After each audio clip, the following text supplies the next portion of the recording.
자, 오늘은 노아 방주 설교를 나누는데요.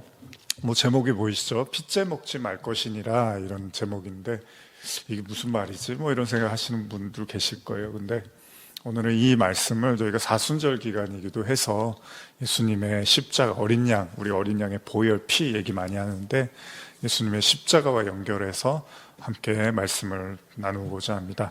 먼저 우리 함께 읽으실 본문은요, 창세기 9장 1절에서 3절까지의 말씀을 한번 제가 아까 오늘은 따로 PPT를 이렇게 자막을 제공해 드리지 않으니까 성경책을 펴셔서 함께 찾아보겠습니다. 창세기 9장 1절에서 3절까지입니다.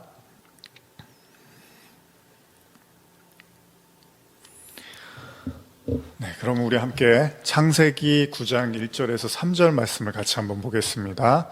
하나님이 노아와 그 아들들에게 복을 주시며 그들에게 이르시되 생육하고 번성하여 땅에 충만하라. 땅의 모든 짐승과 공중의 모든 새와 땅에 기는 모든 것과 바다의 모든 물고기가 너희를 두려워하며 너희를 무서워하리니 이것들은 너희의 손에 붙였음이니라. 모든 산 동물은 너희의 먹을 것이 될지라. 채소같이 내가 이것을 다 너희에게 주노라. 자, 우리가 지난번에도 읽었던 본문입니다. 그러니까 지지난주였죠. 하나님께서 이제 모든 심판을 끝내시고 노아에게 이제 복을 주시고 그 아들들에게도 복을 주셨다고 기록이 되어 있죠. 근데 여기 이제 우리가 특이한 점이 있다면 이제 모든 산 동물은 너희의 먹을 것이 될지라. 채소같이 내가 이걸 다 너희에게 주노라라고 하면서 이제 모든 것들을 다 허용하시는 하나님의 말씀을 볼 수 있습니다. 이 말씀의 핵심은 생육하고 번성하라는 거죠. 이제 모든 심판이 끝났으니까 이제 다시금 생육하고 번성하라는 거예요. 이건 노아와 가족뿐만 아니라 그 방주에 탔던 그 짐승들도 마찬가지입니다. 이제 다시 세상에 생육하고 번성해서 충만하라는 거죠. 꽉 채우라는 거죠. 그런데 이제 계속해서 한 말씀을 좀 보겠습니다. 아래에 있는 9장 4절에서 6절인데요. 한번 같이 9장 4절에서 6절까지 한번 볼까요? 그러나 그 고기를 그 생명되는 핏째 먹지 말 것이니라. 내가 반드시 너희의 피, 곧 너희의 생명의 피를 찾으리니 짐승이면 그 짐승에게서 사람이나 사람의 형제면 그에게서 그의 생명을 찾으리라. 다른 사람의 피를 흘리면 그 사람의 피도 흘릴 것이니 이는 하나님이 자기 형상대로 사람을 지으셨음이니라. 자, 오늘 이제 주제가 되는 본문인데요. 성경을 가만히 보니까 하나님이 다 이제 허용을 하세요. 근데 여기서도 또 한 가지는 하나님이 금하십니다. 마치 에덴 동산에서 모든 것을 다 허용하셨지만 모든 나무의 실과는 먹어도 되는데 선악을 알게 하는 나무는 먹지 말아라, 열매는 먹지 말아라 그러셨잖아요. 지금 여기에서도 노아의 방주 사건이 다 끝나고 하나님이 이제 생육하고 번성하고 또 모든 동물 다 채소처럼 너희의 양식이 될 수 있다 말씀하셨는데 한 가지 금지사항이 등장을 합니다. 그게 뭐냐? 지금 읽으신 것처럼 고기를 먹을 때 생명이 되는 핏째 먹지 말아라, 이런 표현을 쓰고 있습니다. 아까도 말씀드린 것처럼 오늘은 이 주제를 가지고 사순절을 보내면서 예수 그리스도의 십자가를 연관해서 함께 말씀을 나누고자 하는데요. 핏째 먹지 말아라. 근데 그 이유를 이제 보면은 본문을 보면 너희의 피, 곧 너희의 생명이라는 말을 쓰고 있습니다. 그러니까 피가 생명이라는 거예요. 피가 생명이다. 그렇죠? 근데 이 내용도 좀 더 구체적으로 보면 짐승이면 짐승에게서, 형제이면 형제에게서 이렇게 말하고 있습니다. 이 내용을 제가 현대어 성경으로 한번 9장 6절을 좀 읽어드리면요. 보시면 제가 한번 읽어드릴게요.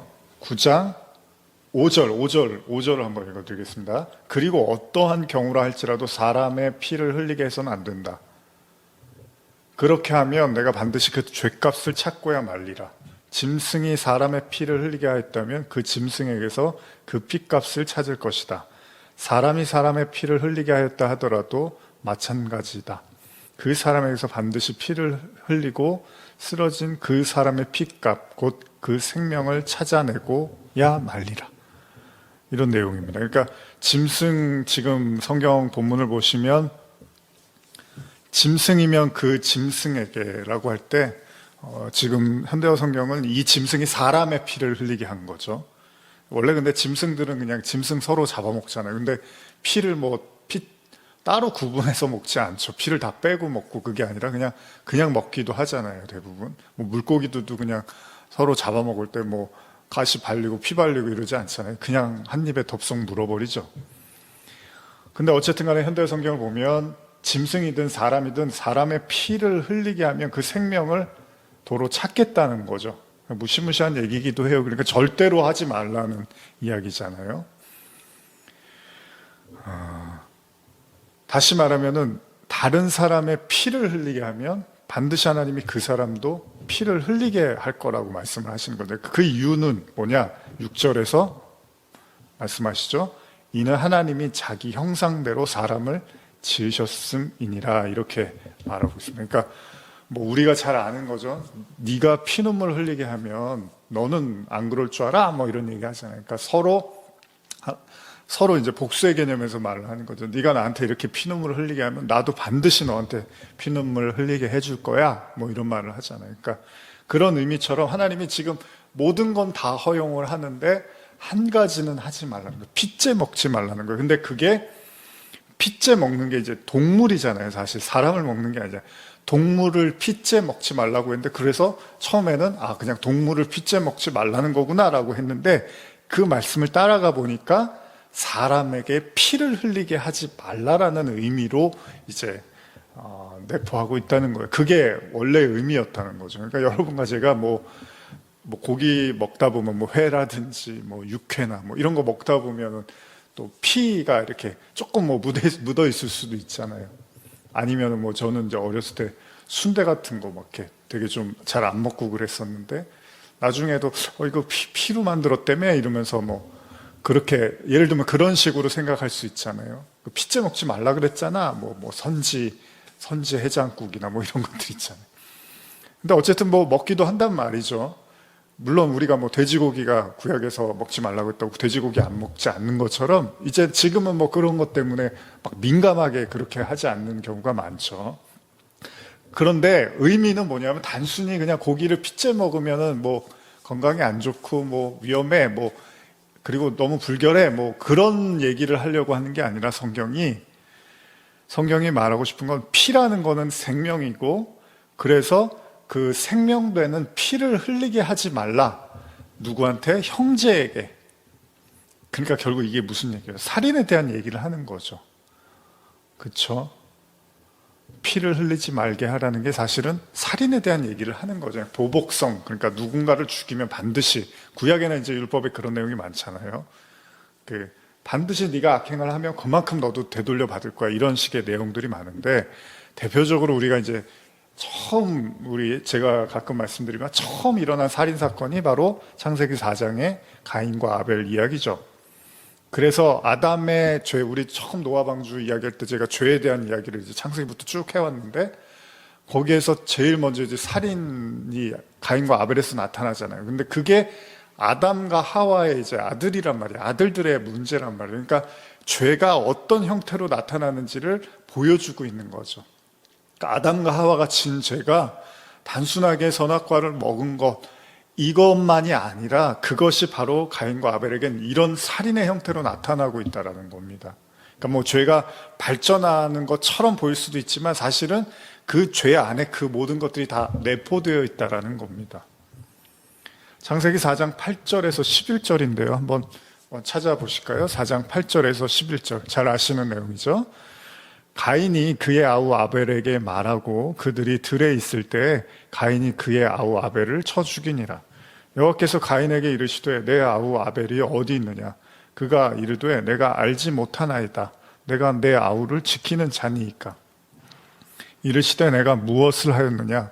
내 아우의 핏소리가 땅에서부터 내게 호소하느니라. 땅이 그 입을 벌려 내 손에서부터 내 아우의 피를 받았은즉 내가 땅에서 저주를 받으리니. 그렇죠? 지금 읽으신 것처럼 저주를 받아요, 가인이. 왜요? 내 아우의 핏소리가 땅에서부터 내게 호소를 한다는 겁니다. 땅이 그 입을 벌려서 내 손에서부터 내 아우의 피를 받았은즉 내가 땅에서 저주를 받으리니. 그러니까 그 아우의 죽음으로 말미암아 피가 땅이 피를 흡수하고 결국 그 호소하는 소리를 내뱉는다는 거예요. 그래서 땅에서 이제 가인은 저주를 받게 된다는 겁니다. 그러니까 땅이 그 피로 인해서 가인을 저주한다는 거잖아요. 성경을 지금 보시면 상대방에게 피를 흘리게 하는 경우 반드시 그 피가 땅에서 호소하게 하는, 그에게 저주로 다가간다는 거예요. 다른 사람이 피를 흘리면 그 사람도 피를 흘리게 한다라는 게 지금 성경의 내용입니다. 그렇죠? 그래서 다시 한번 창세기 9장을 제가 읽어드리면, 다른 사람의 피를 흘리면 그 사람의 피도 흘릴 것이니 이는 하나님이 자기 형상대로 사람을 지으셨음이니라. 그렇죠? 하나님이 자신의 형상대로 지은, 그러니까 사람이 소중하다는 거잖아요. 한 사람 한 사람이 다. 절대 그래서 피 흘리게 하지 말라, 이런 이야기를 한단 말이에요. 성경은 하나님이 자기 형상대로 사람을 지으셨으니까 그 안에, 그러니까 피는 생명이라 그랬잖아요.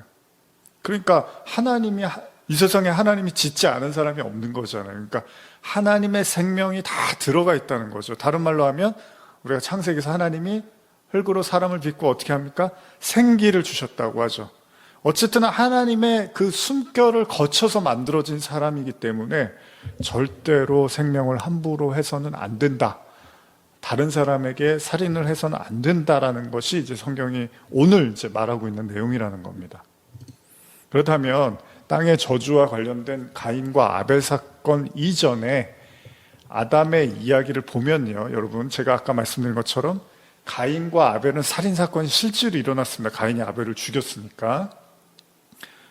그런데 그래서 저주를 받아요, 가인은. 그렇죠? 그 아벨의 피가, 그 괴로워하고 호소하는 그 피로 가인을 저주하게 된단 말이에요. 그런데 이 비슷한 내용이 아담의 이야기에도 나온단 말이에요. 그죠? 아담도 땅에 의해서 저주를 받는단 말이에요. 땅에 저주를 받는단 말이에요. 그거 한번 읽어볼까요?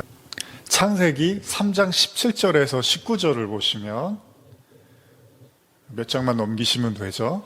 창세기 3장 17절에서 19절을 보시면, 자, 한번 읽어보겠습니다. 아담에게 이르시되 내가 내 아내의 말을 듣고 내가 내게 먹지 말라 한 나무의 열매를 먹었은즉 땅은 너로 말미암아 저주를 받고 너는 내 평생에 수고하여야 그 소산을 먹으리라. 땅이 내게 가시덤불과 엉겅퀴를 낼 것이라.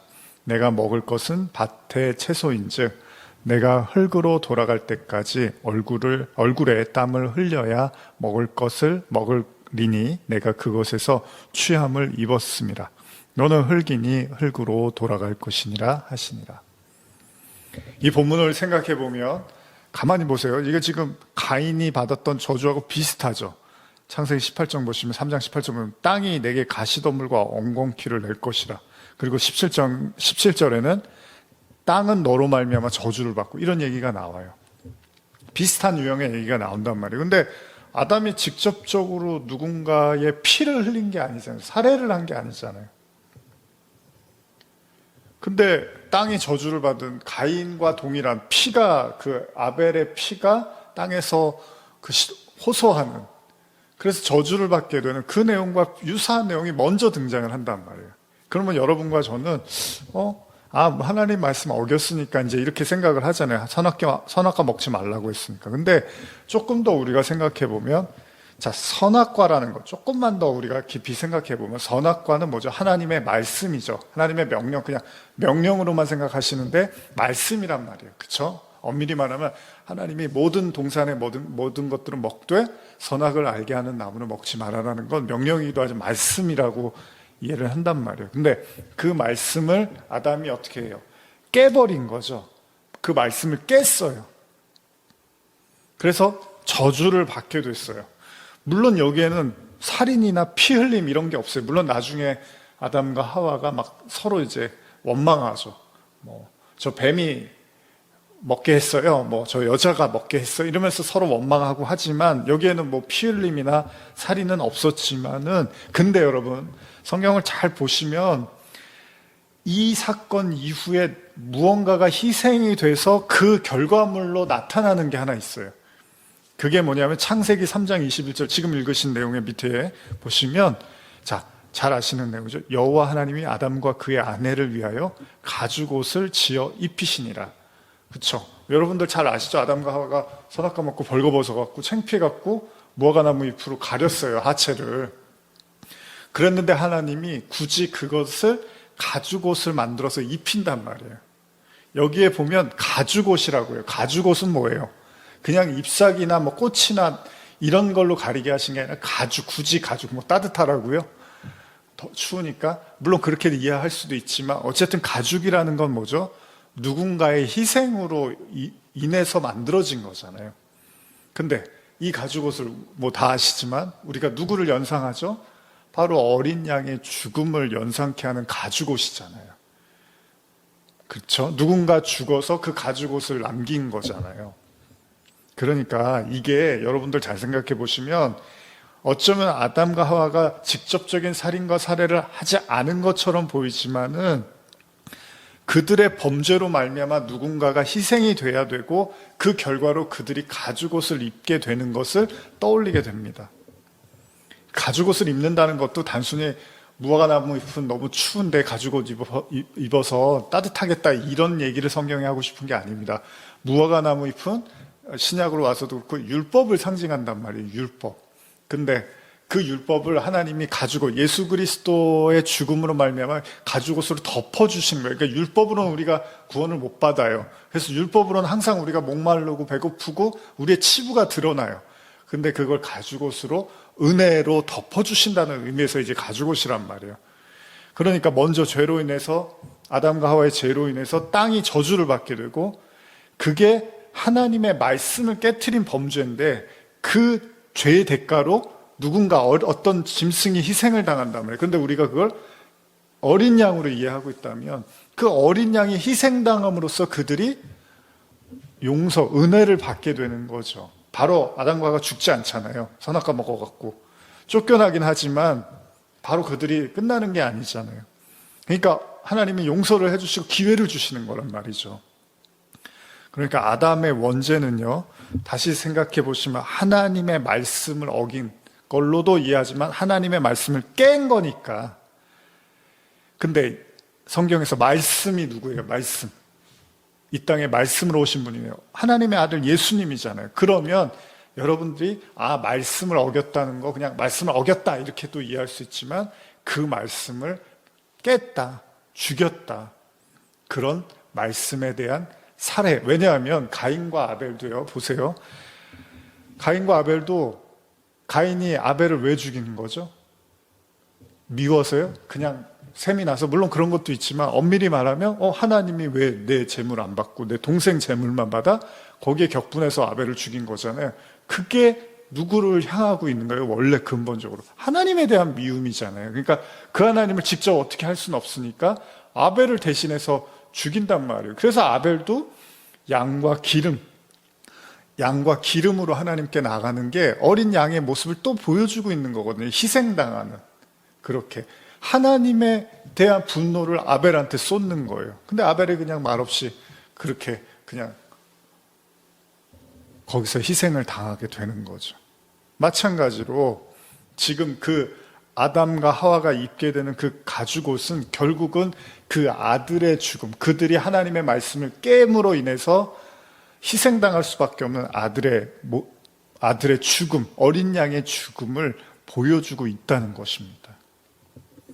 하나님이 창세기 4장에서 가인과 아벨에게 묻잖아요. 이제 아벨을 죽인 가인에게 묻습니다. 한번 이것도 읽어볼게요. 창세기 4장 9절에서 10절인데요. 여호와께서 가인에게 이르시되 내 아우 아벨이 어디 있느냐? 그가 이르되 내가 알지 못하나이다. 내가 내 아우를 지키는 자니이까. 이르시되 내가 무엇을 하였느냐? 내 아우의 핏소리가 땅에서부터 내게 호소하느니라. 이제 피가 땅에서 호소한다, 이제 이런 내용들이 계속 나오고 있죠.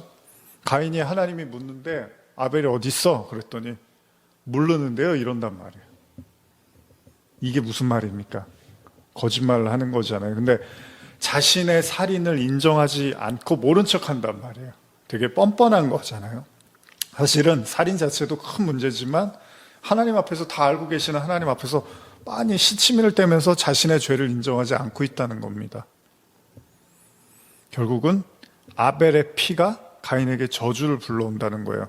이게 문제인 거예요. 죽인 것도 잘못했지만 그 다음에 그럼 하나님 앞에 용서의 기회를 얻기 위해서라도 잘못했습니다. 제가 죽였네요. 그렇게 용서를 구해야 될 가인인데 모른 척하고 있어요. 나는 모르는데요. 모르는 일입니다. 내가 아벨 지키는 사람입니까? 이러고 있단 말이에요. 그런데 중요한 게 있어요. 이 가인과 아벨, 아담과 하와 이야기는 다 누구 이야기죠?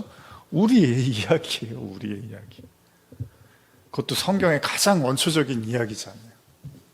이 땅의 모든 인간은 하나같이 아담의 원죄, 즉 죄의 유전, 아담과 하와의 그 죄가 가인과 아벨에게 이렇게 나타나고 있는 거예요. 그러니까 그 죄 자체가 뭐 발전한다 이런 것보다는 그 죄는 이런 것들을 다 내포하고 있다는 걸 보여주는 거죠. 하나님의 아들을 죽일 수밖에 없는 그 말씀, 그 하나님, 대적할 수밖에 없는 죄인, 그게 바로 아담과 하와, 가인과 아벨에게 나타나는 거잖아요. 하나님이 하지 말라는데 그걸 했어요. 근데 그 이유도 대단해요. 하나님처럼 되려고. 또 가인도 화가 났어요. 아벨을 죽였어요. 왜요? 그 이유가 하나님한테 너무나 화가 나서. 그러니까 보일 수만 있으면, 잡힐 수만 있으면 어떻게든 하나님을 때리고 싶었던 거예요. 근데 그게 우리의 죄와도 다르지 않다는 겁니다. 중요한 거는 가인이 그 죄를 인정을 안 하잖아요. 모른 척 하죠. 그러니까 결국 그 피가 저주로 가는 것처럼 우리도 마찬가지입니다. 우리도 우리의 죄, 근원적인 하나님이 우리에게 말씀하신 그 죄가 뭔지를 모르겠는데요. 제가 그랬어요? 제가 그런 사람이라고요? 라고 하면 우리로 인해서 죽게 된 그 누군가가 저주의 피가 돼서 우리를 복수하는 거잖아요. 아까 그게 창세기 9장의 노아 이야기에서 그렇게 말씀하시는 건데, 그런데 물론 우리가 누군가에게 피를 흘리면 당연히 또 그 대가를 받게 되겠죠. 그게 하나님이 또 이 땅을 다스리시는 하나님의 질서겠죠. 또 율법에도 그래서 그런 내용들이 나오는 거예요. 그런데 여기서 단순하게 그러면은 이제 우리가 산상수훈 얘기도 나눴지만 전 살인한 적은 없어요. 다른 사람을 뭐 좀 마음 아프게 하고 좀 뭐 이렇게 힘들게 한 적은 있어도 제가 직접적으로 피 흘리거나 살인한 적은 없어요. 그러면은 다 해당이 안 되는 거잖아요. 근데 그런 얘기를 지금 성경이 하고 싶은 게 아니라 근본적인 이야기를 하는 겁니다. 뭐냐 하면 아담과 하와의 죄가 우리 죄인 것처럼 가인과 아벨의 그 모습이 우리의 모습이라면, 그 죄의 원죄를 가진 인간의 모습이라면 우리가 하나님의 아들을 죽였다는 사실, 아담은 하나님의 말씀을 깼어요. 말씀은 하나님의 아들이기도 하단 말이에요. 로고스로 오신 예수님이기도 하단 말이에요. 그리고 가인도 아벨을 죽임으로써 그 예수 그리스도의 모습을 또 보여주는 거예요. 다 우리의 죄의 모습이라는 거예요. 그런데 우리가 가인처럼 모른 척하고 인정하지 않으면 결국은 그 죄의 대가를 치르는 것처럼 예수 그리스도, 이제 이게 중요한 거예요. 오늘 이제 사순절이니까. 자, 예수 그리스도. 예수님은 누가 죽였는가? 그 시대에 있는 그 사람들이 죽였다. 그게 아니잖아요. 예수 그리스도는 우리 모두가 죽인 거잖아요. 그러면 그 아들을 죽였다는 사실을, 그러니까 우리는 이미 그 원죄라는 것 자체가 하나님의 아들을 죽였다라는 내용을 가지고 있는 거예요. 그래서 굳이 가지고 또 등장을 하는 거예요. 구약 처음에서 아담과 하와 이야기에서. 근데 그거를 인정하지 않으면 그 예수의 피가 어떻게 된다고요? 우리에게 구원과 생명으로 가는 그 피로 다가오는 게 아니라 그 피가 우리를 저주하는, 복수하는 피로 올 수 있다는 겁니다. 그러니까 구약의 제사의 이유를 보면 제사를 지내잖아요. 우리는 보통 구약에 있는 이스라엘 백성들이 제사 지낼 때 제사 지내면서 이제 죄 지은 거 있을 거 아니에요. 과거에 지었던 죄들이나 뭐 지난주에 지었던 죄들, 그런 거 이렇게 몇몇 가지를 고백하면서 이제 죄를 뉘우치라고 했나 보다라고 생각할 수 있는데, 사실은 구약의 제사의 근본적인 이유는 인간의 근본적인 원죄, 즉 하나님의 말씀을 깨버린, 즉 엄밀히 말하면 로고스이신 예수님을 살해한 그 범죄를 깨달으라는 거예요. 저와 여러분들도 우리 신약 그 시절에 없었잖아요. 예수님 십자가 섰을 때. 근데 그 우리 죄라고 지금 알고 있는 거잖아요. 믿고 있는 거잖아요. 마찬가지로 구약에서도 하나님이 제사를 이스라엘 백성들에게 말씀하신 이유는 단지 그냥 과거에 어떤 지었던 몇 가지 죄들에 대한 제물로서, 제사로서만 나가는 게 아니라, 용서를 구하는 걸로서의 제사가 아니라 그 제사를 통해서 근본적으로 알아야 되는 게 있는데, 그게 바로 하나님을 대적하는, 하나님의 아들을 죽일 수밖에 없는, 그 어린 양을 죽일 수밖에 없는 그런 자가 자신이라는 것을 깨달으라는 건데, 당시 이스라엘 백성들은 어떻게 했죠? 그냥 제사를 율법에 맞춰서 제사를 지내는 것에 혈안이 돼 있었다는 거예요. 물론 그렇게 해야 되는 게 맞습니다. 그러나 그 제사를 통해서 반드시 하나님이 원하셨던 게 있다는 거예요. 만약에 그 제사를 하나님이 그냥 원하셨으면 이런 말씀을 하시면 안 돼요. 예를 들면 이사야서 66장 1절에서 4절인데요. 한번 찾아보실까요? 이사야서 66장 1절에서 4절입니다. 자, 한번 찾으신 분들 같이 볼까요? 여호와께서 이와 같이 말씀하시되 하늘은 나의 보좌요 땅은 나의 발판이니 너희가 나를 위하여 무슨 집을 지으랴. 내가 안식할 처소가 어디랴. 나 여호와가 말하노라. 내 손이 이 모든 것을 지었으므로 그들이 생겼느니라. 물은 마음이 가난하고 심령에 통회하며 내 말을 듣고 떠는 자, 그 사람은 내가 돌보려니와. 그 다음이 중요합니다. 소를 잡아 드리는 것은 살인함과 다름이 없이 하고 어린 양으로 제사 드리는 것은 개의 목을 꺾음과 다름이 없이 하며, 드리는 예물은 돼지의 피와 다름없이 하고 분향하는 것은 우상을 찬송함과 다름없이 행하는 그들은 자기의 길을 택하며 그들의 마음은 가증한 것을 기뻐한즉 나 또한 유혹을 그들에게 택하여 주며 그들이 무서워하는 것을 그들에게 임하게 하리니 이는 내가 불러도 대답하는 자가 없으며 내가 말하여도 그들이 듣지 않고 오직 나의 목전에서 악을 행하며 내가 기뻐하지 아니한 것을 택하였음이라 하시니라. 이 내용을요, 현대어로 한번 제가 66장 3절 보시면, 그런데 너희는 지금 이방인들의 습관에 따라서 나에게 예배를 드리고 있다. 너희는 나에게 소도 잡아서 바치고 사람도 잡아서 제물로 바치고 있다. 너희는 나에게 양도 잡아서 바치고 개도 잡아서 제물로 바치고 있다. 너희는 나에게 곡물도 가져다 바치고 돼지의 피도 뿌린다. 그들은 나에게 분향하고 우상에게 가서도 제물을 바친다. 그들은 언제나 제멋대로 하는 것들이며 내가 미워하는 것들을 모두 골라서 하는 것들이다. 여기 보면 우상 숭배에 대한 이야기를 하면서 이제 이런 말씀이 나오는데, 지금 현대 성경은 두 가지를 다 하는 것처럼 묘사를 하고 있는데, 이사야 66장 3절에 보면 소를 잡아 드리는 것은 살인함과 다름이 없이 하고, 이런 의미가 있어요. 그러니까 엄밀히 말하면은 그들이 어떤 행위를 하고 있는데, 어린 양으로 제사도 하고 그렇게 하지만 실제로 그들의 마음은 다르다라는 겁니다. 그래서 뭐 이방인의 관습과 전통을 같이 따른다라고 이해하는 것도 좋지만, 조금 더 엄밀히 보면 그들이 소를 잡고 어린 양으로 제사하는 그런 모습은 있지만, 예물을 드리는 모습이 있지만, 사실은 그들이 하는 행동이 살인이고 개의 목을 꺾는 것과 돼지의 피를 드리는 것과 다름이 없다.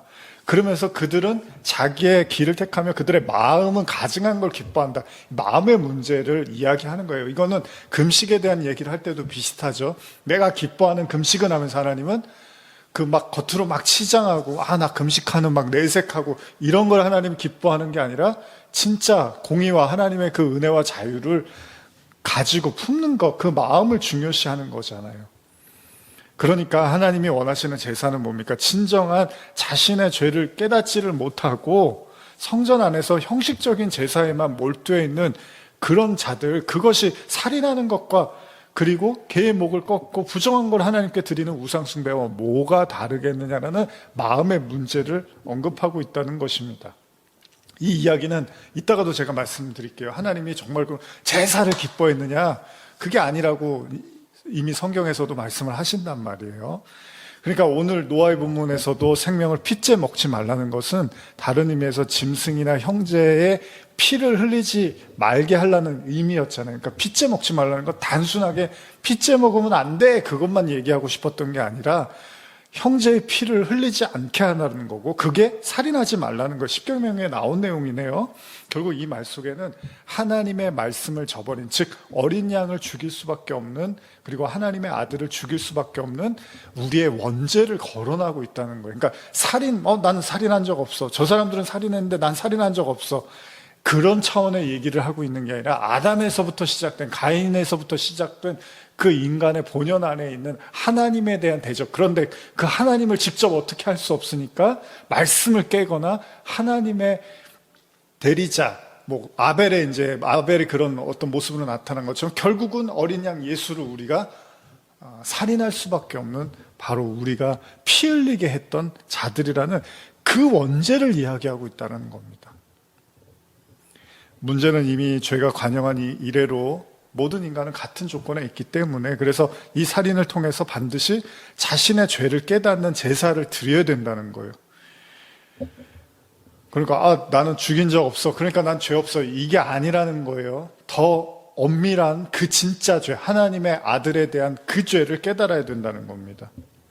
그래서 우리가 잘 아는 말씀인 히브리서 이런 표현이 등장하는데, 피 흘림이 없이는 죄 사함이 없다, 이런 말이 있단 말이에요. 그건 뭐냐면 모든 인간이 그 죄로 인해서 피를 흘릴 수밖에 없는 그 죄를 갖고 있다는 거예요. 모든 인간이. 그 대표가 누구예요? 예수잖아요. 그러니까 모든 인간이 예수의 피를 흘리게 했어요. 그런데 그 피를 흘리게 해놓고서 내가 언제, 난 그런 적 없는데, 이제 이래버리면 그 피가 우리에게 오히려 심판의 피가 되지만, 그렇지, 내가 예수를 죽인, 바로 내가 예수의 피를 흘리게 한 자가 바로 나였구나라고 인정하면 그것이 동시에 구원과 용서의 길이 열리게 된다는 겁니다. 그러니까 이 제사를 드리라는 거예요. 이 제사, 이게 진짜 제사라는 거예요. 네, 오직 이 제사는 누구를 통해서만 가능해요? 예수 그리스도를 통해서만 가능하다는 거예요. 무슨 말이냐면, 내가 누군가에게 피를 흘리게 했어, 내가 누군가를 아프게 했어, 난 잘못한 사람이야. 물론 우리가 인간적으로 살면서 누군가를 아프게 하고 괴롭히고 힘들게 했으면 당연히 그거는 가슴 아파하고 하나님 앞에 고백하고 또 용서를 구해야 되는 게 맞겠죠. 그러나 그거는 믿거나 믿지 않은 사람들에게도 모두 다 일어나는 일들이라면, 지금 성경이 말하고 있는 건 그 죄의 끝, 근본적 죄, 그 죄의 끝, 그게 뭡니까? 그게 왜 시작되느냐? 그런 인간의 잔인함과 살인과 그런 미움이 왜 시작되느냐? 바로 하나님의 말씀을 대적하면서부터 시작됐다는 거예요. 그 죄를 깨달으라는 거예요. 그 죄. 그러니까 여러분과 제가 그 작은 우리의 삶에서 일어났던 크고 작은 죄들을 통해서 우리는 이제 그것 때문에 아파하고 힘들어하잖아요. 근데 그것을 통해서 오르고 올라가고 올라가서 여기에서 죄가 시작된 거구나. 이 죄의 출발이 바로 여기에 있었구나. 바로 내가 하나님의 말씀을 깨버린 자였구나. 바로 내가 하나님의 아들을 무시하고 하나님의 아들을 살인한, 피 흘리게 했던 자구나라는 걸 알라는 거예요. 그 제사를 통해서 거기에 이르러야 된다는 겁니다. 잘 보세요. 히브리서 10장 1절에서 8절인데 한번 찾아볼까요? 히브리서 10장 1절에서 8절입니다. 아주 중요한 구절이죠.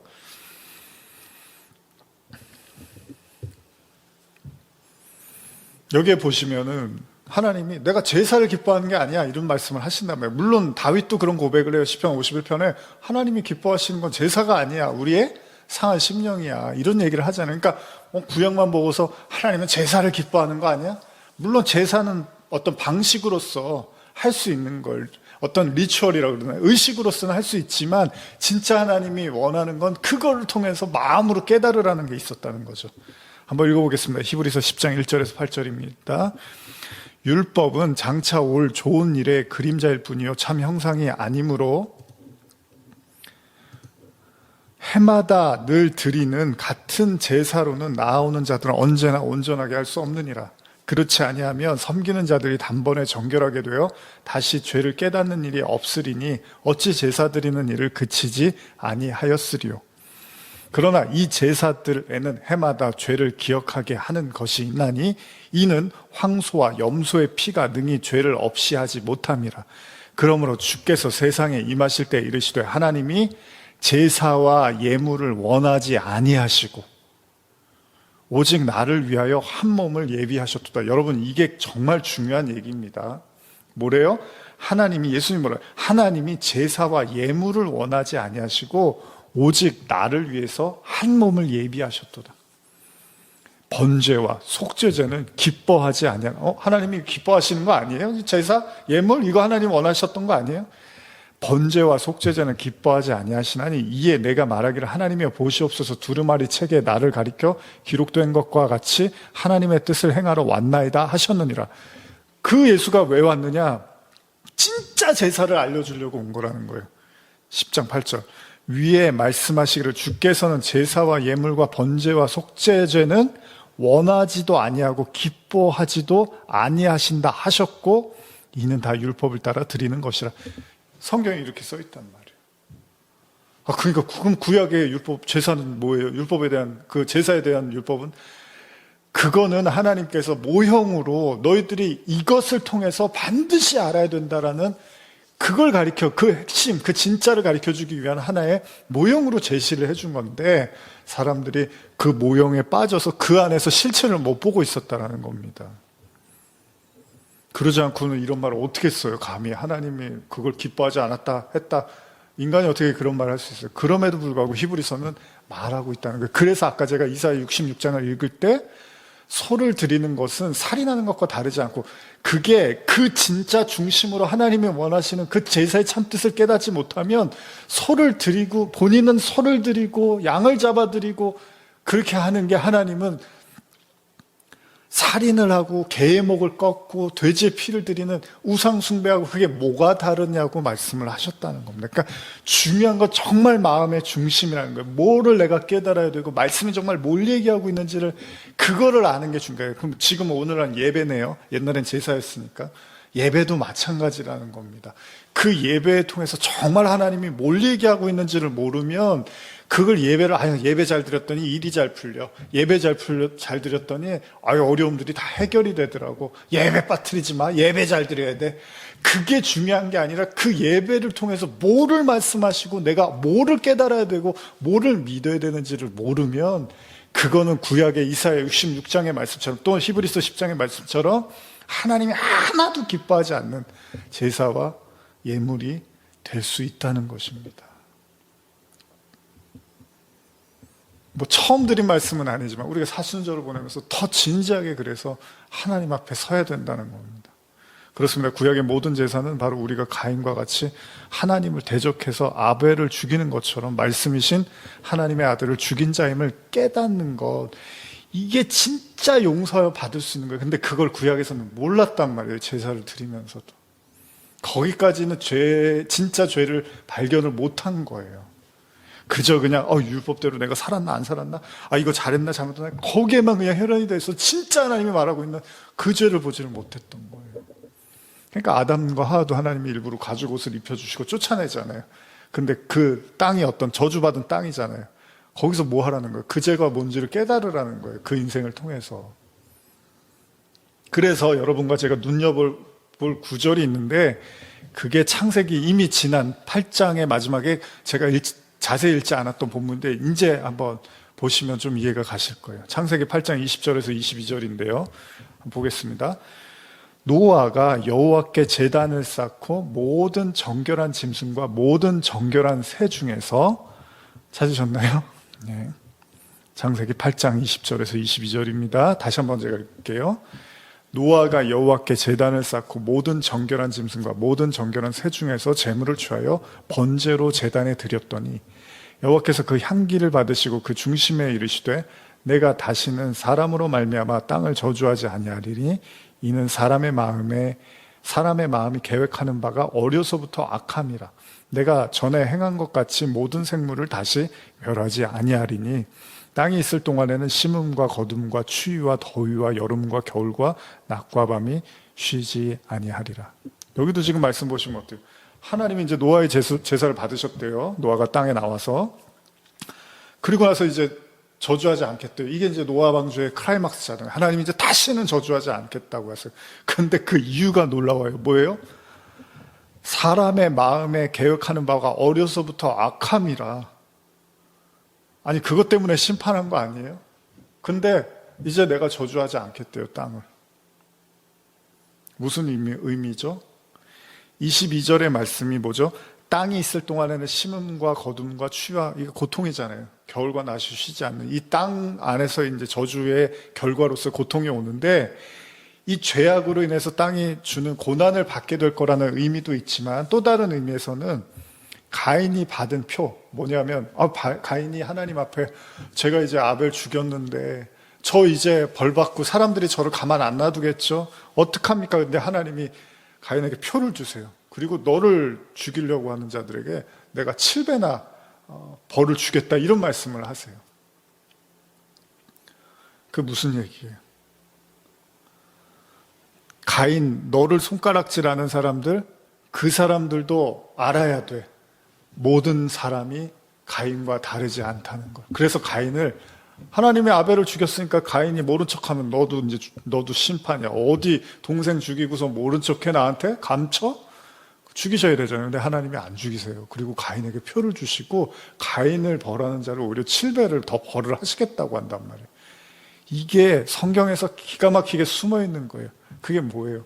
함부로 손가락질할 수 없다라는 겁니다. 가인을 보면서 나 나쁜 놈 저거. 그게 아니라 바로 그 죄가 우리의 죄라는 걸 깨달는 거예요. 그래서 표라는 얘기가 나오는 거예요. 마찬가지입니다. 이 땅에 모든 사람들, 하나님이 그래서 어려서부터 인간은 악해. 그런데 이제 심판하지 않을 거야, 땅을. 물로는 다시 심판하지 않을 거야. 다시 말하면 아담과 하도 마찬가지입니다. 그들이 가죽 옷을 입고서 하나님이 심판 바로 하지 않고 고통스러운 삶을 살게 하세요. 고난의 삶을 살게 하세요. 그러나 그걸 통해서 자기네들이 지은 죄가 뭔지를 깨닫게 하시는 기회를 주신다는 겁니다. 아담과 하와가 많이 힘들었겠죠. 에덴에서 있을 때하고는 완전히 다른 삶이었겠죠. 가인과 아벨 낳았는데 막 형이 동생 죽이고 이런 거 보고 있으면, 자식들이 이런 거 보고 있으면 부모 마음이 어떻습니까? 그러나 그걸 통해서 내가 지은 죄가 바로 그런 거였구나라는 걸 깨닫게 된다는 거예요. 그래서 가인도 함부로 사람들이 쳐 죽이지 못하게 하나님이 오히려 그렇게 하시는 거죠. 성경이 말하고 싶은 건 모든 인간, 여러분, 노아의 방주는 모든 사람이 죄를 져서 심판받은 거잖아요. 노아만 하나님의 은혜 때문에 산 거지, 노아는 정말 완벽해서 하나님이 살리신 게 아니란 말이죠. 이건 아담의 때나 가인의 경우가 크게 다르지 않다는 겁니다. 두 사람 모두 하나님의 말씀을 어겨 심판당해야 했지만 기회를 주셨잖아요.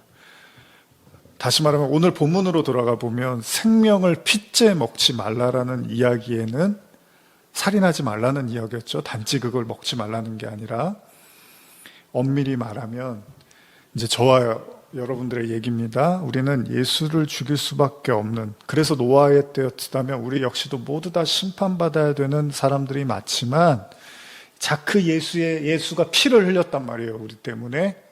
그 어린 양이. 근데 그 피가 저주와 심판의 피가 아닌 생명과 구원의 그 피, 그 보혈이 될 수 있도록 온전한 죄를 깨닫고 진짜 회개해야 함을 의미하고 있다는 겁니다. 그러지 않으면 그 피가, 그 예수의 피가 이제 우리에게 심판의 피로 다가오는 거예요. 너 하나님 아들 죽였지? 하나님이 우리에게 묻는 거예요. 근데 우리가 가인처럼, 아니요, 난 그런 적은 없어요. 교회 빠지고 뭐 기도 안 하고 성경 안 보고 뭐 좀 사람들한테 좀 미워하고 그런 거 있어도 제가 무슨 예수를 죽였습니까? 이제 이래버리면 아직 그 죄가 뭔지 모르는 거예요.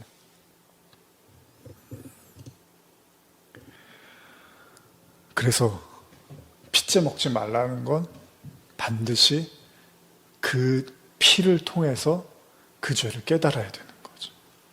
그래서 우리가 어린 양의 피를 통해서 그 죄를 깨달으면 그 어린 양의 피는 양의 문에 그 문설주에 바르는 구원의 피가 되는 거예요. 그 하나님의 지성소 안으로 들어갈 수 있는 그 피가 되는 거예요. 예수의 피가 아니고서는 우리가 하나님께 나갈 수가 없잖아요. 근데 글쎄요, 저는 그 정도까지는 피를 흘리게 할 만큼의 죄인은 아닌데요.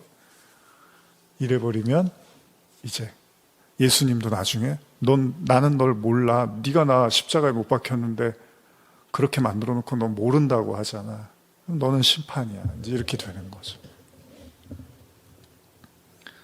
여러분, 이게 모든 제사와 예배의 이유입니다. 그리고 그 제사를 통해서 우리가 진짜 그 죄와 그 하나님의 그 메시지가 뭔지를 마음으로 알게 되면 영단번의 제사가 그래서 나오는 거예요. 히브리서에서. 단번에 예수님으로 말미암아 그 모든 죄를 사해 주신다는 거잖아요. 아까 구약의 그 제사는 해마다 같은 죄를 계속 기억나게 하는. 왜요? 죄의 그 뿌리를 보지 못하고 그 죄의 잎사귀와 열매와 그 이후에 나온 것들만 가지치기를 하는 형태로 하나님께 나가다 보니까 계속 뿌리를 내리는 거예요. 아니, 계속 그 열매를, 가지를 뻗는 거죠. 근데 그 예수 그리스도의 영단번의 제사의 의미가 동일한 겁니다. 아, 내가 그 하나님의 어떤 죄인이었구나라는 그 근본적 뿌리를 깨닫게 될 때, 그때 바울의 고백처럼 로마서 8장에 이제 그리스도 예수 안에 결코 정죄함이 없어. 히브리서 말씀처럼 영단번의 제사, 그냥 단번에 그가 제물로서 우리의 모든 죄를 사하여 주시는. 우리의 모든 죄라는 건 뭐예요?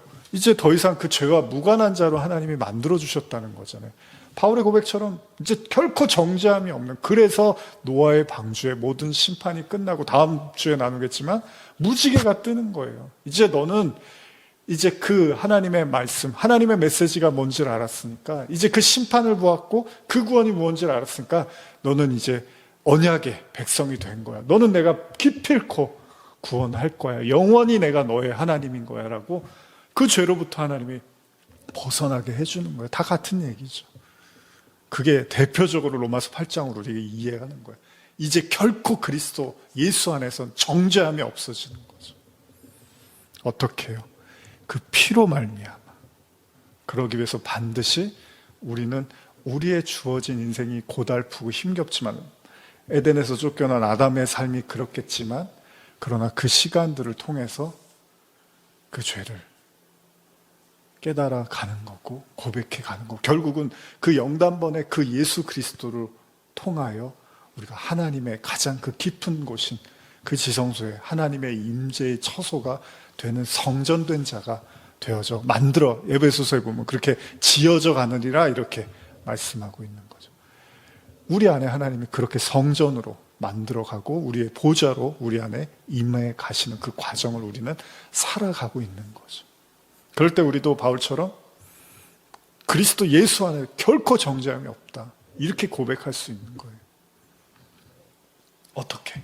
예수의 피로 말미암아. 내가 죽인 그 예수의 피가 나에게 오히려 내가 죄를 깨달을 때 생명의 피가 돼버리는 거죠. 근데 그걸 무시해버리면 고기를 핏째 먹어버리는 격이 되는 거예요. 살인을 한 게 되는 거예요. 살인으로 끝난 거예요. 예수를 죽인 걸로 끝나버린 거예요. 히브리서 10장 19절에서 22절만 우리 읽고 이제 다음 주에 계속해서 노아 이야기를 이어가겠습니다. 히브리서 10장 19절에서 22절입니다. 한번 같이 읽어볼까요? 그러므로 형제들아, 우리가 예수의 피를 힘입어 성소에 들어갈 담력을 얻었나니 그 길은 우리를 위하여 휘장 가운데로 열어놓으신 새로운 살 길이요, 휘장은 곧 그의 육체니라. 또 하나님의 집 다스리는 큰 제사장이 계심에 우리가 마음의 뿌림을 받아 악한 양심으로부터 벗어나고 몸은 맑은 물로 씻음을 받았으니 참 마음과 온전한 믿음으로 하나님께 나아가자. 그러니까 악한 양심으로 벗어나는 건, 야, 또 이렇게 착하게 살아야지, 못된 마음 먹고 살아, 착한 일 좀 많이 하고 좀 마음 좀 곱게 써라, 그런 인간의 수준의 이야기가 아니라요. 이 죄, 이 피 흘리게 한 이 죄, 가인처럼 이 죄를 짓고도 나는 아니에요. 그 정도는 아니에요. 이래버리면 그걸 악한 양심이라고 하는 거예요. 그런데 마음의 뿌림을 받아 그 피가 내가 내 죄구나. 나로 인해서 그 어린 양이 죽었구나라고 그 마음에 피 뿌림을 받게 되면 이제 그건 물로 되는 거예요. 나를 씻기는 물이 되는 거예요. 그게 그 요한일서의 피와 물, 성령 이거 하나다라고 얘기를 하는 거예요.